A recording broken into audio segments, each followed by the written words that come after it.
Can you believe this phone is from October 2016? But the thing that a lot of people like about it is it's still rocking a Snapdragon 820. You have room for external storage. It was one of the first phones with a wide angle camera, and this is one of the latest phones that still has a removable battery. Now this battery has had it, and that was actually one of the complaints with this phone, that the battery life sucked. And yes, I can confirm. However, there is a ton of aftermarket batteries around $10 all the way up to $40 for a 10,000 milliamp battery pack that you could throw on here. The screen is not an OLED screen, but it is a high def IPS display. It did have as well USB Type-C and a headphone jack, and considered pretty good audio quality for its time. Now it's not waterproof, but it did tout its all metal case, showing that it would be more scratch resistant and higher quality over a lot of the plastic phones at the time. You see the screen only goes up to about there because that top part is a camera and a status indicator. So for the remainder of the video, we're going to be playing GoldenEye for Nintendo 64, play a couple Dreamcast games, play a Super Nintendo game, and play God of War for PSP, where you're really going to see the limitations of this particular device. But as you're going to also see, it's very capable and is a great value.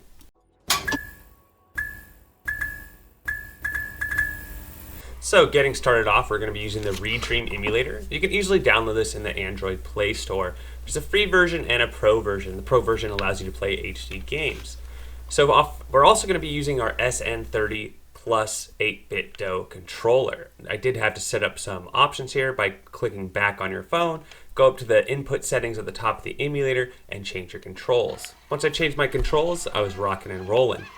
As you see here, Crazy Taxi running just fine. Not a single frame drop. It's hovering right around 5960.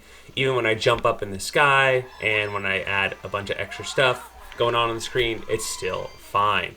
Running perfect. There's a really great controller, by the way, that can play everything from Atari all the way up to more modern systems. It does have a rumble pack, and with the Bluetooth and a long battery life, and it's removable, it makes for a great controller choice.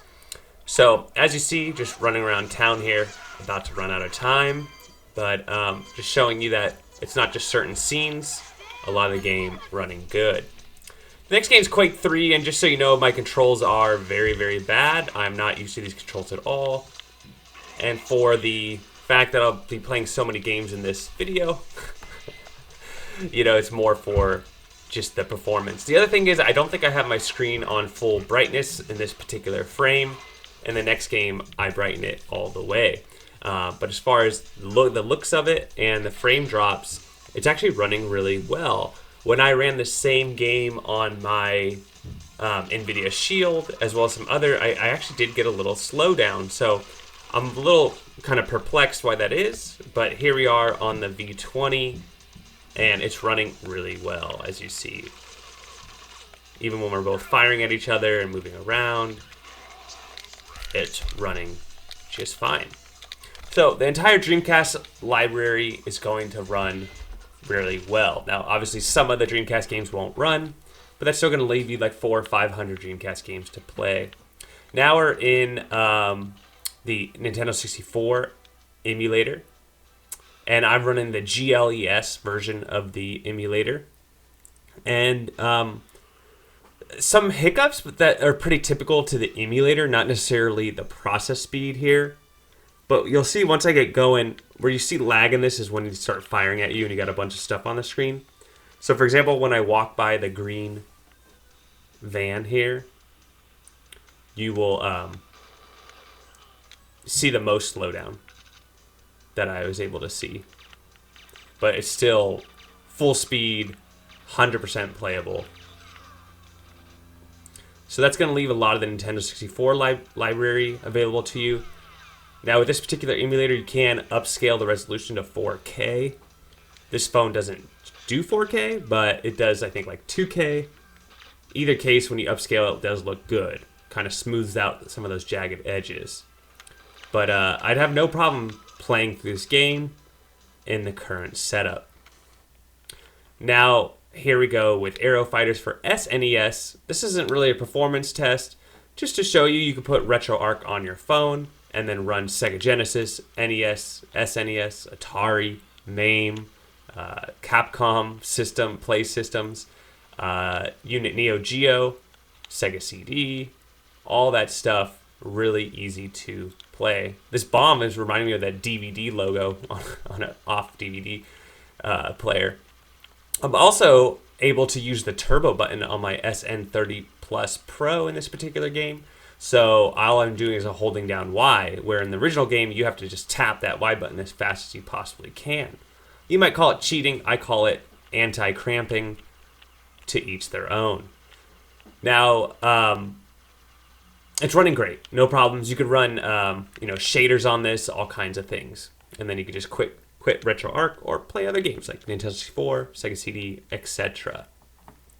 Now, for the last emulator, it's PPSSPP, which is really going to start showing where the Snapdragon CPU runs short. You know, you'll just follow along for the rest of the video. I'm just going to play the footage, and you'll be able to see which settings I have on each one. Some with frame skipping, some without, some up to 3x, 2x, and 1x resolutions. But the whole time I will be in full screen mode. So all the PSP games will be able to be played. It's just a matter of how high a resolution you want to play those in. So in conclusion, as far as emulation performance, it's very much up there for the price of the phone.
So there you have it, messing around with the V20.